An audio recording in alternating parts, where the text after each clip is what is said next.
नमस्ते। हरियाणा में विधानसभा के चुनाव जो एक चरण में होना है, जिसके लिए तारीखों में परिवर्तन किया गया और जिसकी तारीख बदली गई और फिर उसके बाद अब लगातार उसको लेकर के कई सारे दावे किए जा रहे हैं, कई सारी रणनीतियां सामने आ रही हैं। भारतीय जनता पार्टी ने एक भारी भरकम स्टार प्रचारकों की लिस्ट भी जारी कर दी है। इस बीच में सबसे बड़ी जो खबर है वो ये कि दिल्ली के मुख्यमंत्री अरविंद केजरीवाल को जमानत मिल गई है। अब अरविंद केजरीवाल बाहर आएंगे।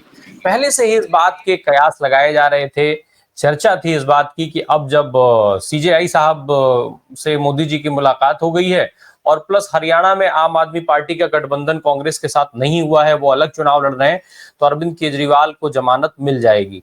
इस बात का ऐलान करने वाले एक जो हरियाणा के सबसे जाने माने नाम एक जो बेहद ऑथेंटिकेट इंफॉर्मेशन रखने वाले हेमंत अत्री सर हमारे साथ हैं। सर, स्वागत है बहुत आपका। अरविंद केजरीवाल साहब को सर फाइनली जमानत मिल गई। चर्चा इस बात को लेकर के हो रही थी कि भारतीय जनता पार्टी के दबाव में आम आदमी पार्टी जो है वो कांग्रेस के साथ गठबंधन नहीं कर रही है और अकेले चुनाव लड़ रही है। क्या इसी की बदौलत केजरीवाल साहब को जमानत मिली? राय साहब, देखिए, इशारों में बहुत कुछ कहना चाहिए, क्योंकि आज का जमाना ऐसा है कि सीधा कहने में कष्ट बढ़ जाते हैं। अगर आपने कल शाम का शो देखा हो तो मैंने कल इशारा कर दिया था और 4 बजे इशारा कर दिया था कि अब केजरीवाल साहब भी बाहर आ जाएंगे। जो आपने इशारा किया कि वो कोई गया किसी के घर पे पूजा पाठ करने के लिए, तो वो पूजा पाठ के बहुत सारे मायने होते हैं। आपको ध्यान हो, आज से 3 साल पहले इन्हीं के एक साथी हुआ करते, रात को 12 बजे उनकी कोर्ट देखी थी किसी ने। रात को 12 बजे कोर्ट, सुप्रीम कोर्ट में कहा कि साहब मैं आपका कोर्ट देखना चाहता हूँ।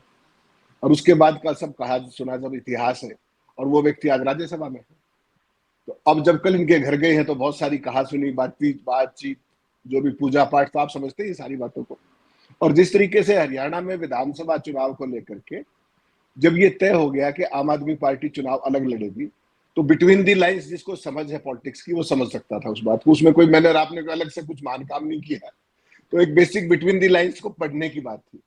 आपको ये भी ध्यान होगा, 20 महीने पहले हिमाचल प्रदेश में ऐसे एक चुनाव हो रहा था विधानसभा का, और वहां पर भारतीय जनता पार्टी का आपने कैंपेन देखा होगा, बड़ी जबरदस्त कारपेट बॉम्बिंग थी, विज्ञापन थे, ये था, होर्डिंग, बोर्ड होर्डिंग, और पता नहीं क्या क्या। और पता नहीं क्या हुआ, एकदम रातों रात एक मैसेज आया और पूरी आम आदमी पार्टी गुजरात शिफ्ट हो गई, ध्यान आपका। और हिमाचल का चुनाव यूं का यूं छोड़ के चले गए, और वहां पर 14-15% वोट ली। और कांग्रेस का क्या हाल हुआ फिर, आप बाकी सब इतिहास। तो हर चीज के मायने हैं, हर चीज को पढ़ा जा सकता है, हर चीज को जोड़ा जा सकता है। Neither we are for somebody nor we are against somebody, लेकिन चीजें कुछ हैं जो खुद बोलती हैं, जिसके तथ्यों पर बहुत ज्यादा किसी का विवाद होने की गुंजाइश। कोई किसी का समर्थक, कोई विरोधी, हम तो है नहीं। लेकिन एक बात बड़ी स्पष्ट है कि जिन हालात में केजरीवाल को पहले ईडी के केस में जमानत मिल गई थी, रातों रात उनको रिएस्ट किया गया वाइल बीइंग इन कस्टडी, और फिर सीबीआई का केस चल रहा था, और अब उनको इस मौके पे, तो timing is very important. Without commenting on the merits और the wisdom of the honourable court, कुछ चीजें हैं जो अपने आप कोरिलेट होती हैं, कोलैबोरेट होती हैं, और उसके मायने बड़े साफ है। ऐसा हरियाणा में चुनाव है, Bharatiya Janata party has completely lost ground and narrative. उसमें क्या है, आप देखिए कमाल की बात, 3 दिन पहले आपको याद हो तो गोपाल कांडा को दिल्ली बुलाया था भाजपा के नेतृत्व में कि भाई हम 1-2 सीटों पर आपके साथ अलायंस करेंगे। वो अलायंस तो हुआ नहीं, उनका अभय सिंह चौटाला के साथ अलायंस हो गया। सोच सकते हैं आप, मैं आया अलायंस आपके लिए और हो गया किसी और के साथ। तो वो हुआ नहीं, उसके पीछे बहुत सारी कहानियां हैं, बहुत सारी चीजें हैं। और इसी तरीके से आम आदमी पार्टी, जिस दिन ये बातचीत शुरू हुई थी उस दिन भी हमने कहा था एक बात कि ये जो है ये केवल पोस्चरिंग है, ये हो नहीं सकता क्योंकि ये भाजपा नहीं चाहती। और अल्टीमेटली आपके सामने है कि वो अलायंस नहीं हुआ। आम आदमी पार्टी ने हरियाणा में कैंडिडेट खड़े कर दिए हैं। पिछली बार उन्होंने, याद होगा आपको, 40 सीटों में चुनाव लड़ा था, 0.48% वोट मिले थे। नोटा को 0.53% वोट मिले थे, यानी कि नोटा से भी कम, और सभी सीटों पर जमानत जरूरत हुई थी। अब जब केजरीवाल साहब बाहर आएंगे तो नेचुरली हरियाणा में प्रचार के लिए तो आएंगे ही वो। तो वैसे में क्या सूरत हाल रहता है, भाजपा का जो भी था, भाजपा की जो प्लान थी, वो कितनी कामयाब होती है नहीं होती है, वो सारी चीजें देखे लाइन जाने की बात है। मैं सर केजरीवाल पे जरा पहले बात कर लूं, फिर गोपाल कांडा पे आता हूं। अब जब केजरीवाल बाहर आएंगे, जैसा आप कह रहे हैं चुनाव प्रचार करने निश्चित तौर पे जाएंगे, क्या भूमिका रहेगी केजरीवाल की? क्योंकि जिस हिसाब से वोट परसेंटेज थे या जो अभी तक हरियाणा में चीजें दिख रही हैं, आम आदमी पार्टी सरकार बना ले, ऐसी तो स्थिति कहीं नहीं है। तो क्या वो शुद्ध वोट काटने वाली भूमिका निभाने के लिए केजरीवाल साहब का इस्तेमाल किया जाएगा और उसमें केजरीवाल इस्तेमाल होंगे भी? नहीं, इसमें तो राय साहब कोई शक ही नहीं है। देखिए, आप एक बेसिक बात क्या है, केजरीवाल साहब की पार्टी बहुत ही कम समय में एक नेशनल पार्टी का स्टेटस ले चुकी है as per election commission of India regulation. उसमें तो कोई शक है ही नहीं। जो उनकी वोट परसेंटेज चाहिए वो उनको मिल चुकी है अलग अलग स्टेट्स के अंदर। यहाँ पर उनकी पीड़ा क्या है? उनकी पीड़ा ये है कि वो हरियाणा के सिवाड़ी से आते हैं और हरियाणा प्रदेश में आम आदमी पार्टी का कोई फुट होल्ड नहीं किसी भी तरीके से, किसी भी लेवल पर। हाल के लोकसभा चुनाव में आपने देखा, कुरुक्षेत्र की एक सीट कांग्रेस पार्टी के साथ अलायंस में उन्होंने ली और वो बहुत क्लोज, कांग्रेस पार्टी ने बड़ा एक्टिवली सब नेताओं ने कैंपेन किया अपनी जो गुटबाजी से ऊपर उठकर। उसके बावजूद भी आम आदमी पार्टी नहीं जीत पाई। फिर अब जो ये चुनाव है, यहाँ पर क्या है कि केजरीवाल जी का होम स्टेट और वहां पर आम आदमी पार्टी का फुट होल्ड ना होना, ये कहीं ना कहीं टीस देता है आदमी को। उसका एक प्रयास वो होगा जिस तरीके से कास्ट कम्बिनेशन और वो सब बनाए गए हैं अलग अलग एरियाज के अंदर हरियाणा में।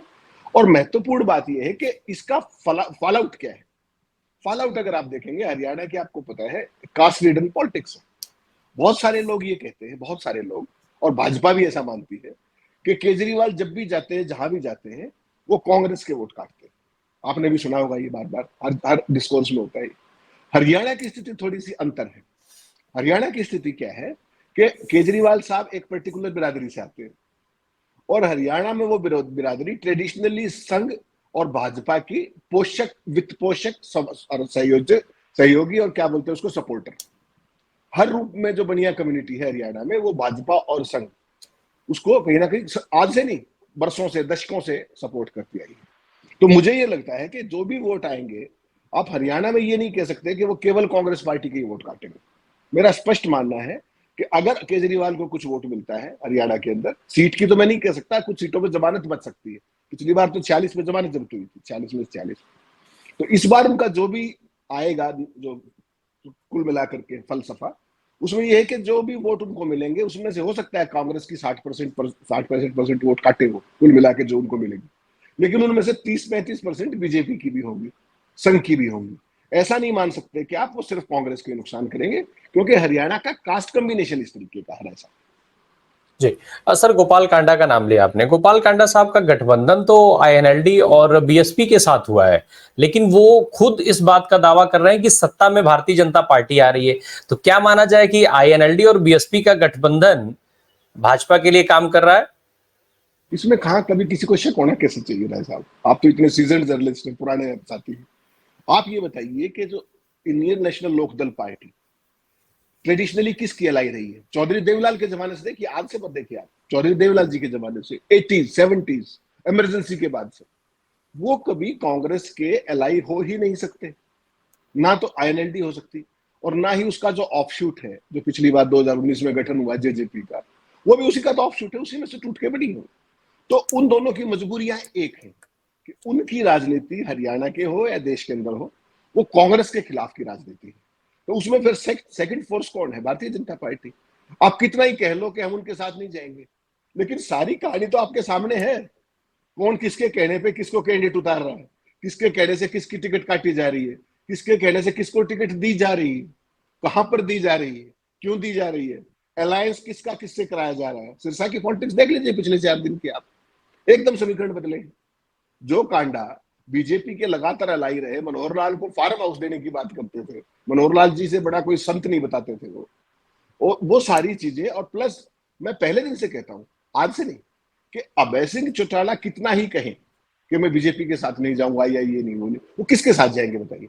उनकी 2 सीटें हैं, 4 आए, जितनी भी सीटें हैं। ऐसे ही कांडा जो है, कांडा के साथ आप ये नहीं कह सकते कि वो बीजेपी के साथ ही जाएंगे। कांडा व्यापारी आदमी है, उनको किसी पार्टी के संविधान, कार्यक्रम, नीतियों से कोई वास्ता नहीं। वो उनकी जो भी सीट होंगी, जो भी सत्ता में होगा, वो बिना कहे उनके साथ जाएंगे। कांडा साहब की तो आप गारंटी ले सकते हैं। लेकिन जो इनकी बात है, अभय सिंह चौटाला हुए, जेजेपी हुए, ये कुछ भी कर सकते हैं। ये कांग्रेस का कभी भी सहयोग की समर्थन नहीं कर सकते, बाहर से चाहिए कुछ भी कहते हैं। जी। सर, मैं दर्शकों को एक चीज याद दिलाना चाहता हूं अपने, एक उत्तर प्रदेश के उदाहरण के साथ और एक हरियाणा के उदाहरण के साथ। हरियाणा के उदाहरण को अभी आपने अत्री सर से समझा ठीक से, कि क्या रोल वहां पर आईएनएलडी और बीएसपी का चल रहा है। कल मायावती की ने जो बुकलेट जारी किया, उस बुकलेट में जिस तरीके के उन्होंने सवाल उठाए हैं, जिस तरीके का आरोप कांग्रेस और अखिलेश यादव पर लगाया है, उसको लेकर के कल भी जो बात हो रही थी वो यही थी कि आखिर राहुल गांधी ने जब संघ और भाजपा पर निशाना साधा तो उससे मायावती को दिक्कत क्यों हो गई, क्योंकि मायावती का जो रिएक्शन था वो साफ लग रहा था कि राहुल गांधी के सामाजिक न्याय के जवाब में इस तरीके की बातें कही जा रही हैं।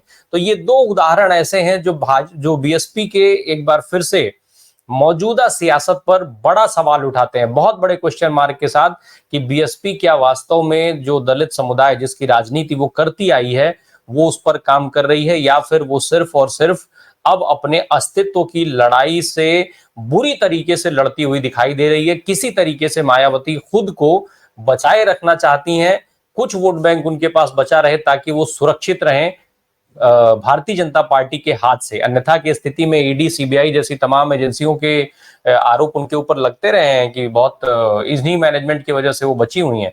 तो अगर वोट बैंक नहीं रहेगा तो शायद मायावती के साथ भी अरविंद केजरीवाल वाली स्थिति हो, ये कहीं ना कहीं साफ होता दिख रहा है।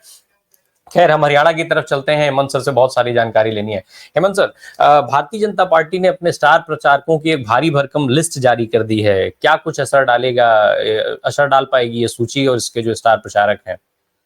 नहीं, राय साहब देखिए, वो तो उनका अधिकार है, उनका धर्म है कि भाई एक स्टेट के अंदर चुनाव हो रहा है जिसको 10 साल से वो राज कर रहे हैं, और राज भी नहीं करना कहते, इसको तो हाँक रहे हैं स्टेट को।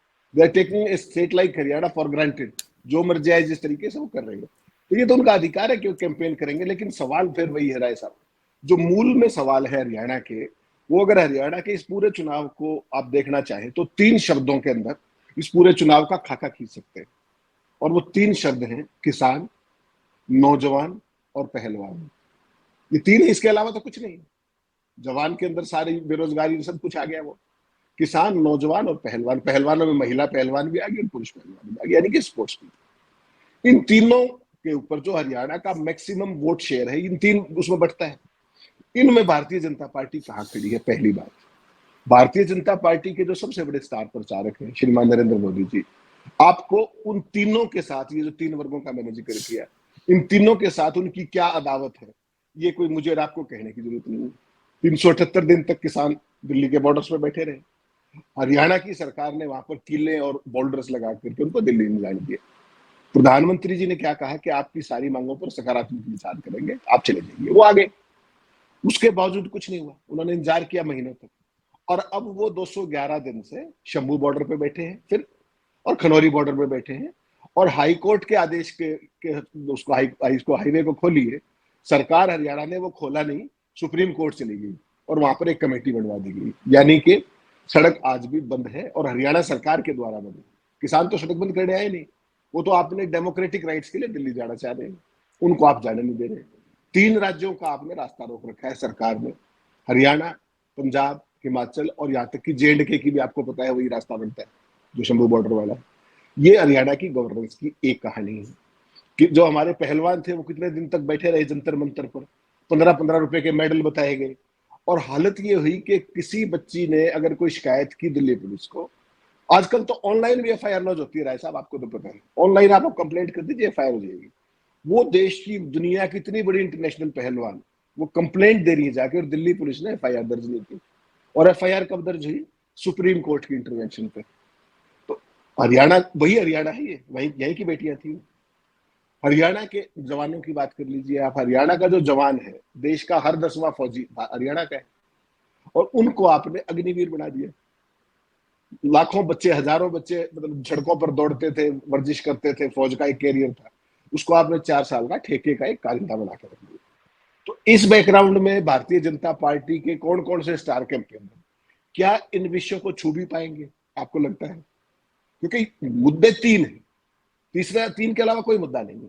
विकास का सत्यानाश कर दिया, हरियाणा को जाति धर्म के वर्टिकली डिवाइड कर दिया, गवर्नेंस नाम की कोई चीज नहीं है, पोर्टल राज कर दिया।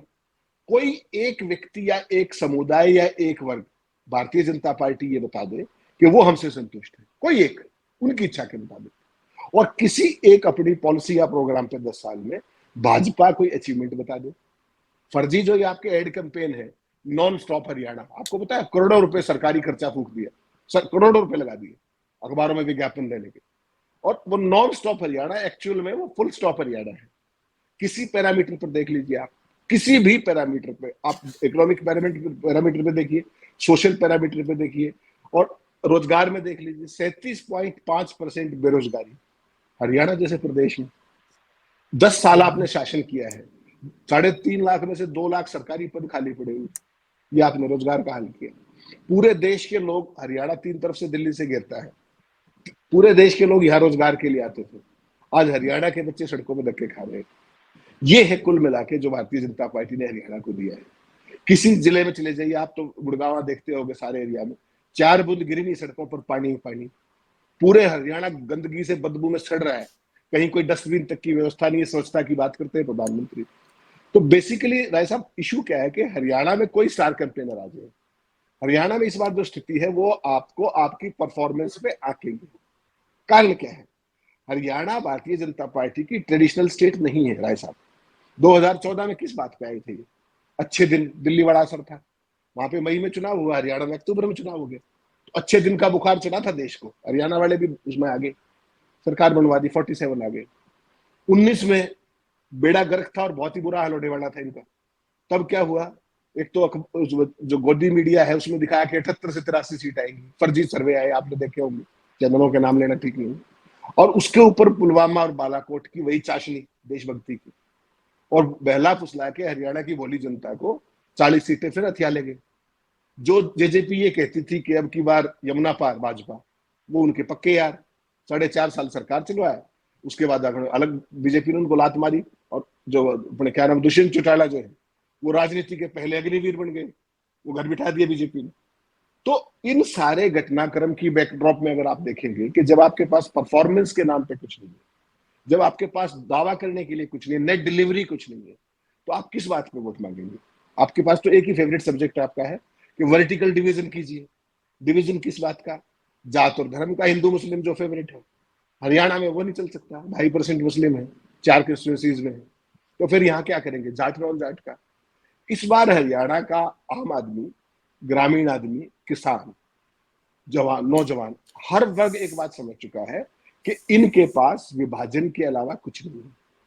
तो इसलिए आपने देखा कि मुख्यमंत्री बदलना पड़ा रातों रात, उसके बावजूद भी नेट रिजल्ट कोई सामने ना दिख रहा है। पार्लियामेंट में 10 में से 5 आ चुके हैं। तो आप विधानसभा में देख लीजिए, पिछली बार अगर आपको ध्यान हो 2019 में, आंकड़े बोलते, उसमें मेरा और आपका कुछ नहीं है।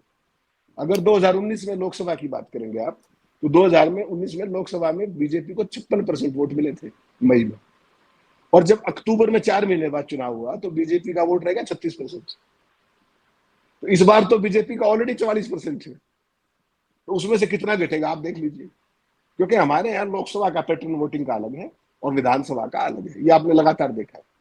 तो इस बार भारतीय जनता पार्टी को हरियाणा के अंदर ना तो कोई फुट होल्ड मिल रहा है, ना उनका कोई नैरेटिव चल पा रहा है, ना कोई लोकल लीडरशिप है। हालत देखिए, जो प्रदेश का जो सोकॉल्ड मुख्यमंत्री है आज की तारीख में, खड़ा हूं मुख्यमंत्री कहता हूं नायब सिंह सैनी साहब को, उसका अपना स्टाफ भी नहीं, वो स्टाफ भी मनोहर लाल जी दहेज में देके गए उसको। सीएम सेक्रेटरीट मनोहर लाल जी का ही आज भी, और मनोहर लाल जी सुपर सीएम है आज भी। और नायब सिंह सैनी साहब की हालत देखिए, मुख्यमंत्री हैं कहने को, और वो क्या कह रहे थे कि मैं तो करनाल से ही चुनाव लड़ूंगा, याद होगा आपको, वो बड़ा वीडियो वायरल हुआ।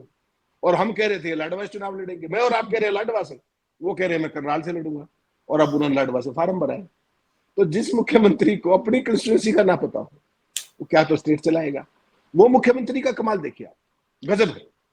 उस मुख्यमंत्री ने 3 बातें कही, मैं आपके दर्शकों के लाभ के लिए, इंटरेस्टिंग है।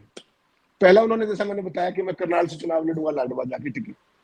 दूसरा, उन्होंने जिस दिन 16 तारीख की बात आपको याद हो, 16 अगस्त को, तो पत्रकार साथियों ने सुबह 10 बजे उनसे पूछा कि साहब आज चुनाव आयोग की प्रेस कॉन्फ्रेंस है, हरियाणा का चुनाव तो डिक्लेयर नहीं हो जाएगा? तो उन्होंने कहा नहीं नहीं नहीं, कोई मतलब ही नहीं, एक दिन पहले भी नहीं होगा। 2 बजे चुनाव डिक्लेयर हो गया। मुख्यमंत्री की हालत है ये। छोड़ दीजिए उस बात को भी।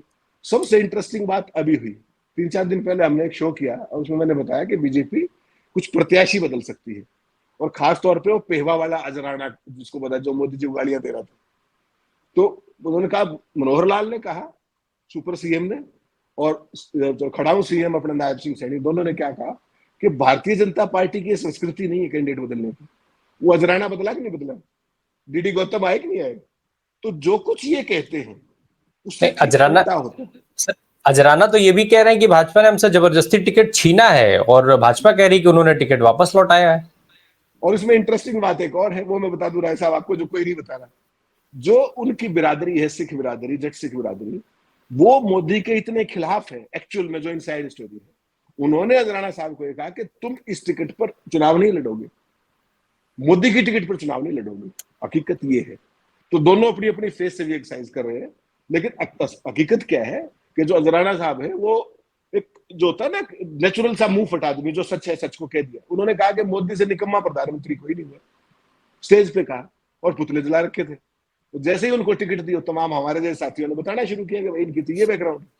प्लस उनके जो अपना समर्थक वोट बैंक है, जो अपनी बिरादरी का, भाईचारे का, किसानों का, आपको पता है पेहवा के अंदर बहुत ज्यादा सिख है, जट सिख है, किसान बिरादरी है, बहुत ही रिच वेल टू डू है वो सारे। तो उनका भी एक दबाव था कि आप इनकी टिकट पर, जो किसानों के हत्यारे हैं, 750 किसान दिल्ली की सड़कों पर मरे हैं बॉर्डर्स पे आंदोलन में, उनकी टिकट पे कैसे चुनाव लड़ सकते हैं। तो इस मामले में क्या है कि अजराना के साथियों ने विरोध किया इस टिकट का, और बीजेपी को अपनी गलती का एहसास हुआ। तो बीच का रास्ता निकाल करके 2 लाइन उनसे कहलवा ली, कि 2 लाइन बीजेपी ने कह दी, और काम चल गया। लेकिन हकीकत यह है कि जो बिरादरी थी, किसान बिरादरी, उन्होंने अजराना साहब का टिकट वापस करवाया है प्रेशर डाल के। जी। अब बात थोड़ी सी कांग्रेस की कर लें सर। कांग्रेस में जो एक सबसे ज्यादा चर्चा का विषय है, वो जो अलग अलग धड़े हैं, उन धड़ों को लेकर के बहुत सारी चर्चाएं चल रही है, और वो चर्चाएं खत्म होती फिलहाल अभी भी स्थिति में नहीं दिख रही हैं, तब जब चुनाव बिल्कुल मुहाने पे खड़ा है। तो इससे क्या कुछ असर चुनाव पे होगा? कांग्रेस को इससे नुकसान नहीं होगा?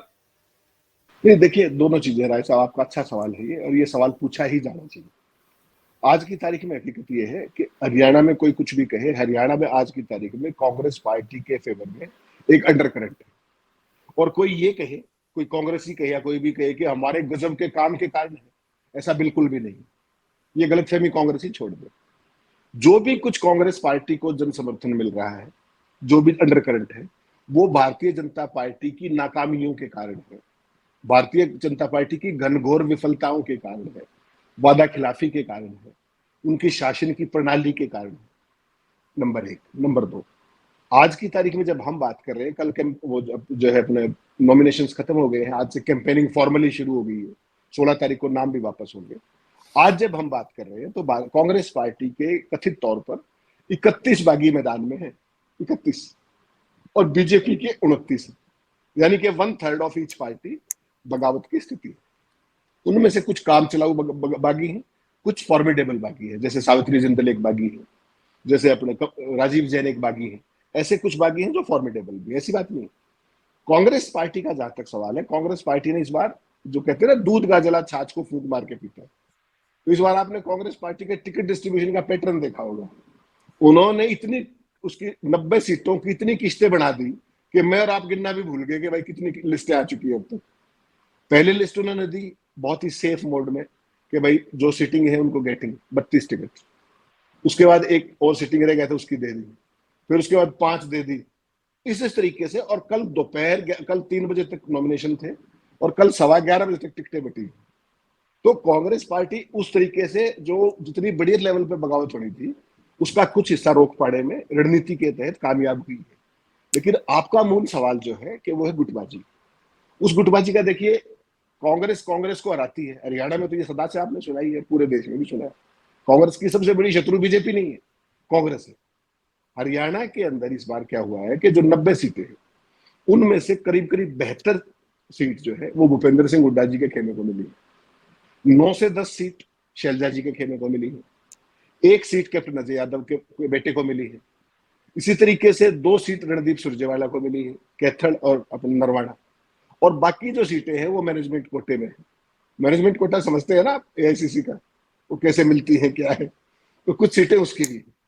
तो इस सारे में क्या है कि चूंकि सबको कट्टू साइज कर दिया गया है कि आपके प्रत्याशी 2 हैं, तो आप अपने 2 को ही जिताइए, मुझे हराने की बाद में सोचिएगा। आपको अपनी संख्या मेंटेन करनी है। तो हर एक व्यक्ति को एक टास्क मिल गया है कि वो अपने कैंडिडेट जिसको टिकट दिला के लाया है वो जीते। उसके बावजूद भी ऐसा नहीं कि गुटबाजी खत्म हो जाएगी। कांग्रेस तो इज नोन फॉर दैट। खासतौर पर कलायत और कैथड़ की जो अदावत है, सुरजेवाड़ा बनाम जेपी, हर एक रीजन में मिलेगी आपको इस तरीके से। लेकिन फिर भी जो कांग्रेस पार्टी को आज की तारीख में एक जो होता है ना माहौल कांग्रेस के पक्ष में है, और उस माहौल से ही राय साहब, आपने तो इतने इलेक्शन देखे हैं, तमाम आपका अनुभव है, उस माहौल से क्या फर्क पड़ता है। देश में कहीं भी चुनाव आप देख लीजिए, 5 से 7% फेंस सीटर्स होते हैं जो केवल हवा के साथ चलते हैं, कि जिस तरफ का माहौल है वही वोट डाल दिया। उनको बहुत ज्यादा समझ, पॉलिसी, प्रोग्राम, पार्टी, इस सब से लेना देना नहीं। तो एक हवा हरियाणा में ऐसी इस टाइम है कि कांग्रेस तो आ गई, तो वो जो फेंस सीटर्स हैं, जो न्यूट्रल है, वो वोट कांग्रेस को भी वो भी मिल सकते हैं। तो ऐसे में जो छोटी मोटी गुटबाजी है, मुझे लगता है न्यूट्रलाइज हो जाएगी। और इंटरेस्टिंग बात इसमें है कि जितनी गुटबाजी कांग्रेस में है, उससे कहीं ज्यादा गुटबाजी इस बार भाजपा में आपने देखी होगी, जो पहले देश में कहीं नहीं देखी जाती। ये मनोहर लाल जी का श्रेय जाता है कि उन्होंने पूरी हरियाणा भाजपा के 2 भाजपा बना दी, एक मनोहर भाजपा और एक बाकी भाजपा। और मनोहर भाजपा ने क्या कारनामा किया कि जो रामविलास शर्मा जैसा दिग्गज व्यक्ति, जिसके नाम से हरियाणा में भाजपा को जानते हैं, जो 1991 में भारतीय जनता पार्टी के अध्यक्ष थे, आज आप 2024 में बात कर रहे हैं। 2014 में जब मनोहर लाल सीएम बने by default, by Modi choice, उस टाइम कहा बीजेपी का अध्यक्ष कौन था? रामविलास शर्मा थे। और कल आपने उनको बिलखते हुए देखा होगा अपने घर पे, उनकी टिकट काट दी गई। जो व्यक्ति 40 साल से 50 साल से पूरे हरियाणा में टिकट बांटता था, आज उसको इतना जलील करके उसकी टिकट भी काट दी गई। और गोली क्या दी है उनको, लॉलीपॉप जिसको आप कहते हैं, कि आपको राज्यपाल बनाएंगे। तो राज्यपाल तो 10 साल का समय निकल गया ना, बढ़ा देते पहले। तो ये हालत है कि हरियाणा के रामविलास शर्मा, जो पार्टी की पहचान है हरियाणा में, पार्टी का चेहरा है, उनकी हालत आज ये कर दी कि बेचारे अपने घर पे बिलख रहे हैं। और इंद्रजीत जैसा नेता उनके घर जाके ये कहता है, कहने को मजबूर है, बीजेपी का केंद्रीय मंत्री है वो, राज्य मंत्री, और उन्होंने क्या कहा वहां जाके कि आप टिकट ना दें ये आपका अधिकार है, किसी को जलील करने का अधिकार पार्टी को नहीं। तो हरियाणा में रामविलास शर्मा को अडवाणी बना दिया गया है, या मुरली मनोहर जोशी बनवा दिया गया है, या वेंकैया नायडू बना दिया गया है। और इतनी एक तिरस्कारपूर्ण विदाई एक इतने बड़े नाम की, वो अपने आप में खलती है। और वो पूरी हरियाणा के अंदर भाजपा को जो ब्राह्मण वोट है, वो निश्चित तौर पर बहुत गहरे तक मार करेगा, ऐसा मेरा मानना है। जी, एक तो भाजपा के साथ जैसा पहले ही आपने बताया कि 10 सालों का जो काम है, जो एंटी इनकम्बेंसी है, वो पहले ही भाजपा के लिए मुसीबत बनी हुई थी। और अब जिस रास्ते पर भाजपा आगे चल रही है, नई भाजपा का जो स्वरूप है, वो खुद उस पार्टी के अस्तित्व को खत्म करने में जगह जगह लगे हुए हैं। और जैसा कई बार बहुत सारे वरिष्ठ पत्रकारों और विश्लेषकों का मानना रहता है कि मोदी भी स्वयं जाते जाते भाजपा को खत्म कर देना चाहते हैं और उसी रास्ते पर वो आगे बढ़ रहे हैं। उसकी तस्वीर जो आपने बताई वो हरियाणा में साफ दिख भी रही है। तो ये सारी स्थितियां उधर जाती हुई दिख रही हैं, दावे बहुत सारे होने हैं।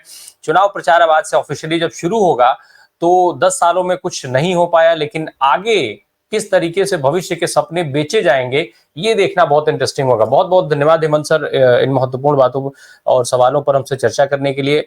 हम लोग आपके इस व्यस्तम समय से हम लोगों को समय आपने दिया, बहुत शुक्रिया इसके लिए। और फिलहाल हरियाणा चुनाव तक तो हम लोग लगातार आपको परेशान करते रहेंगे। Thank you so much, thank you so much sir.